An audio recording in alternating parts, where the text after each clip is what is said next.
Hello दोस्तों, मैं मधुधर फिर एक बार स्वागत करती हूँ आपके अपने YouTube channel target exam study platform पर। तो कैसे हैं आप सभी लोग? आई होप अच्छे होंगे। तो दोस्तों, आज का जो हमारा टॉपिक है सीडीपी के ऊपर है।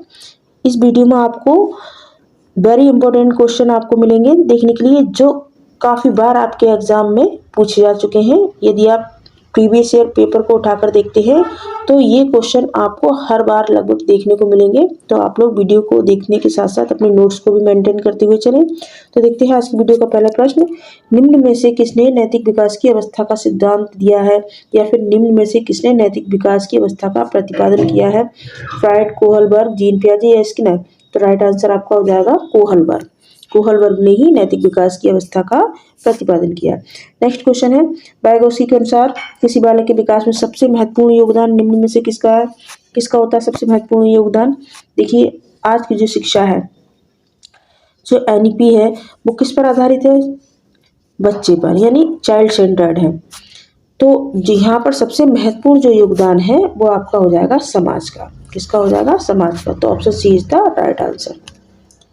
नेक्स्ट क्वेश्चन है, जीन पियाजे के संज्ञानात्मक सिद्धांत के अनुसार किस चरण पर बच्चे जटिल समस्याओं के समाधान में तर्क का इस्तेमाल करने में सक्षम हो जाते हैं? कौन सी ऐसी अवस्था होती है? संवेदीगामक, पूर्व संक्रियात्मक, मूर्त संक्रियात्मक या फिर औपचारिक अवस्था, जहां पर बच्चे तर्क का इस्तेमाल करने में सक्षम हो जाते हैं? तो वो है आपकी औपचारिक संक्रियात्मक अवस्था। नेक्स्ट क्वेश्चन है, धीमी गति से सीखने वाले बालकों के लिए अधिक उपयोगी सिद्धांत कौन सा है? कोहलर का सिद्धांत, हल का सिद्धांत, थॉर्नडाइक का सिद्धांत या थर्स्टन का सिद्धांत? तो देखिए, जो बच्चे धीमी गति सीखते हैं उनके लिए है थॉर्नडाइक का सिद्धांत। कौन सा है? थॉर्नडाइक का सिद्धांत, यानी option C is the right answer. देखिए, बच्चा त्रुटि करके ही सीखता है, और बच्चे जब त्रुटि करेंगे तभी ही सीखेंगे। तो ये किससे संबंधित है? प्रयत्न एवं भूल भूल का सिद्धांत। ये किससे रिलेट करता है? भूल एवं त्रुटि का सिद्धांत। ये थॉर्नडाइक से रिलेट करता है। तो यहाँ पर option C is the right answer. Next question है, निम्नलिखित में से चिंपैंजियों पर प्रयोग किसके द्वारा किया गया था? कोफ्फा द्वारा, कोहलर द्वारा, बर्दीमर द्वारा या उपरोक्त सभी के द्वारा? तो देखिए, ये किया गया था कोहलर के द्वारा, और चिंपैंजी का नाम क्या था? सुल्तान था। नेक्स्ट क्वेश्चन है, प्रभाव का नियम प्रतिपादित किया था किसने किया था? कोहलर ने, पावलोव ने, थॉर्नडाइक ने या फिर बीएफ स्किनर ने? तो देखिए, प्रभाव का नियम, अभ्यास का नियम, तत्परता का नियम, ये किसने दिया है? थॉर्नडाइक ने दिया है। तो option C is the right answer. Next question, शिक्षा मनोविज्ञान शैक्षिक परिस्थितियों में मानव व्यवहार का अध्ययन करता है। यह कथन किसका है? स्किनर का, क्रोएनक्रो, वुंड या थॉर्नडाइक? तो देखिए, ये स्किनर का है। शिक्षा मनोविज्ञान शैक्षिक परिस्थितियों में मानव व्यवहार का अध्ययन करता है। नेक्स्ट क्वेश्चन है, बाल विकास को सर्वाधिक प्रेरित करने वाले प्रमुख घटक कौन से हैं? प्रखर बुद्धि, यौन परिपक्वता, बड़ा भवन या खेल का मैदान? जो बाल विकास को सर्वाधिक प्रेरित करते हैं, बताइए ऐसा कौन सा घटक है? तो देखिए, वो है खेल का मैदान, क्योंकि खेल के मैदान में ही सारे डेवलपमेंट आपको देखने को मिलेंगे। नेक्स्ट क्वेश्चन है, शरीर के आकार में वृद्धि होती है वो क्या कहलाती है? शरीर के आकार में वृद्धि होती है क्योंकि देखिए, विकास क्या है? एक अनवरत चलने वाली प्रक्रिया है, परंतु जो शरीर का विकास होता है वो हमेशा नहीं होता, वो एक अवस्था में जाकर रुक जाता है। यानी जो शरीर है एक लिमिटेड प्रक्रिया है। तो यहाँ पर जो आपका राइट आंसर होगा वो क्या हो जाएगा? वो हो जाएगा शारीरिक और गंत्यात्मक विकास, ऑप्शन ए। नेक्स्ट क्वेश्चन है, शिक्षा मनोविज्ञान के जनक माने जाते हैं? कौन माने जाते हैं शिक्षा मनोविज्ञान के जनक? ड्रेबर, थॉर्नडाइक, स्किनर या फिर कार्लसनिग? तो देखिए, थॉर्नडाइक जो हैं, थॉर्नडाइक महोदय, ये शिक्षा मनोविज्ञान के जनक माने जाते हैं। दोस्तों, आपको वीडियो अच्छा लग रहा है तो आप लोग वीडियो को लाइक कर दें। आप देखते हैं नेक्स्ट क्वेश्चन, बालकों में अधिगम संबंधी योग्यताओं का विकास होता है, कैसे होता है? आत्मव्यक्ति द्वारा या रचनात्मक क्रियाकलापों के माध्यम से या फिर आत्ममंथन से या सहयोगात्मक कार्यों से? बताइए, बालकों में जो अधिगम संबंधी योग्यताओं का विकास होता है वो होता है क्रिएटिव यानी रचनात्मक क्रियाकलापों के माध्यम से। यहाँ पर option B is the right answer. Next question है, प्रेरणा की मूल प्रवृत्ति सिद्धांत के प्रतिपादक कौन है? प्रेरणा की जो मूल प्रवृत्ति है, इस सिद्धांत के प्रतिपादक का नाम पूछा जा रहा है, क्या है? फ्रायड, स्किनर, नन या फिर मैकडूगल? तो देखिए, प्रेरणा की जो मूल प्रवृत्ति के सिद्धांत के प्रतिपादक हैं वो है मैकडूगल। नेक्स्ट क्वेश्चन है, प्रेरणा यानी मोटिवेशन किसकी व्याख्या करती है? व्यवहार क्या है, या व्यवहार के प्रभाव, या व्यवहार क्यों घटित होता है, या फिर इनमें से कोई नहीं। तो देखिए जो प्रेरणा है यानी मोटिवेशन है, ये व्याख्या करता है कि व्यवहार क्यों घटित होता है। तो यहाँ पर option C is the right answer. Next question देखेंगे, प्रेरणा कैसा कार्य कारक है? प्रेरणा जो है वो कैसा कारक है? आंतरिक, बाह्य, शारीरिक, या फिर इनमें से कोई नहीं। तो देखिए जो प्रेरक है ये आंतरिक कारक है। कैसा है? आंतरिक कारक है। नेक्स्ट क्वेश्चन है, अर्जित प्रेरक के अंतर्गत आते हैं। देखिए कुछ चीजें जन्मजात होती हैं और कुछ ऐसी होती हैं जो हम पैदा होने के बाद अर्जित करते हैं।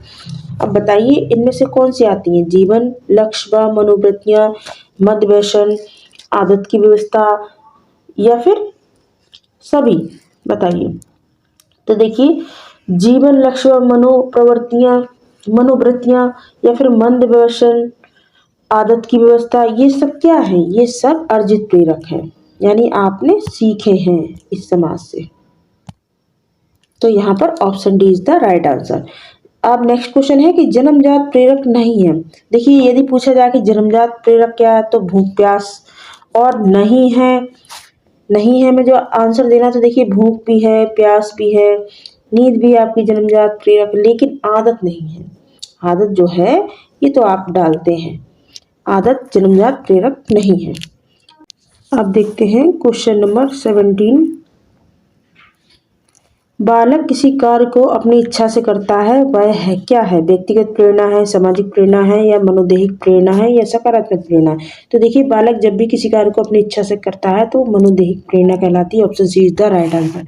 नेक्स्ट क्वेश्चन है, संवेदी स्मृति यानी सेंसरी मेमोरी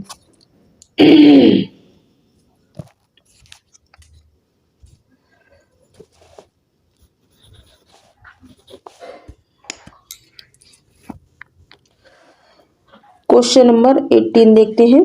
क्वेश्चन नंबर 18 है, संवेदी स्मृति यानी सेंसरी मेमोरी निम्न में से कौन सी होती है? 2 सेकंड तक होती है, 4 सेकंड तक होती है, 6 सेकंड तक होती है, या फिर 8 सेकंड तक होती है? तो देखिए होती है 6 सेकंड तक। Option C is the right answer. Next question है, अल्पकालीन स्मृति निम्न में से कितनी अवधि की होती है, जिसे हम शॉर्ट टर्म मेमोरी बोलते हैं? 10 सेकंड, 20 सेकंड, 30 सेकंड, या 40 सेकंड? तो देखिए ये होती है 20 सेकंड की।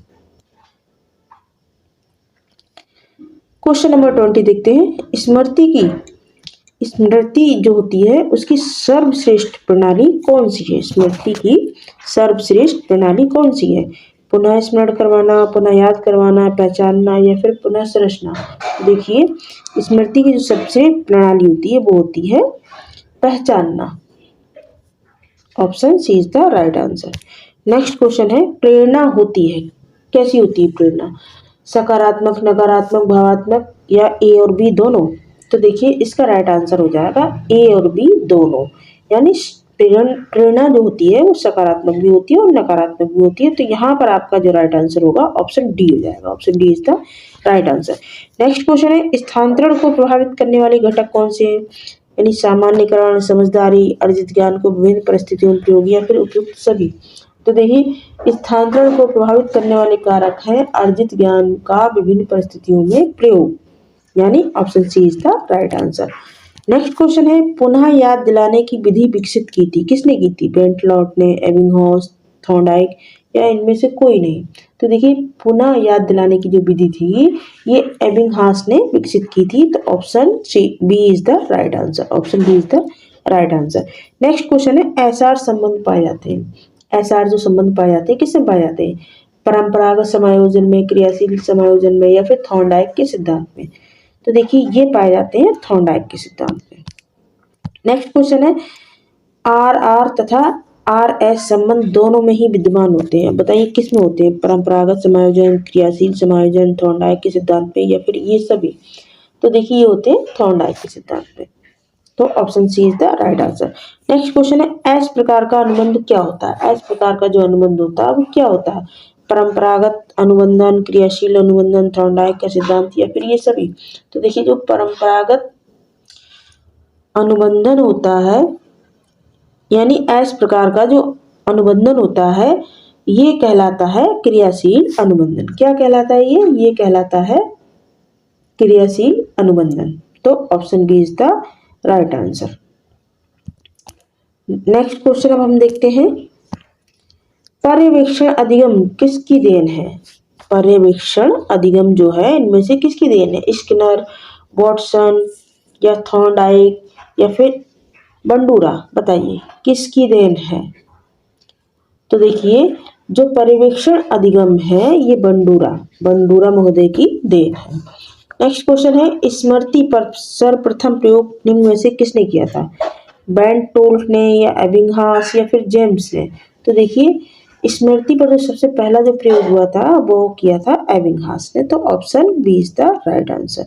नेक्स्ट क्वेश्चन, प्रेरणा के स्रोत है क्या है? चालक, प्रेरक, उद्दीपन या फिर ये सभी? तो देखिए प्रेरणा के जो स्रोत हैं वो ये सभी है, उद्दीपन, चालक या फिर प्रेरक, ये तीनों ही प्रेरणा के स्रोत हैं। नेक्स्ट है जो इस वीडियो का लास्ट क्वेश्चन है, फ्राइड ने सबसे अधिक बल किस मूल प्रवृत्ति पर दिया था? काम प्रवृत्ति, रचना प्रवृत्ति, संचय प्रवृत्ति या समूह प्रवृत्ति? तो देखिए सिगमंड फ्राइड ने जो सबसे अधिक जो जिस मूल प्रवृत्ति पर बल दिया था वो थी काम प्रवृत्ति। कौन सी थी? काम प्रवृत्ति। Thanks for watching. लोग वीडियो को लाइक करना ना भूलें और चैनल को सब्सक्राइब कर लें, जो भी भाई बहन पहली बार जुड़ रहे हैं। और आप लोग सीटेट से संबंधित अन्य टॉपिक पर वीडियो चाहते हैं तो आप लोग प्लेलिस्ट में भी देख सकते हैं, वहाँ पर आपको काफ़ी इम्पोर्टेंट टॉपिक पर वीडियो देखने को मिल जाएंगे। Thank you.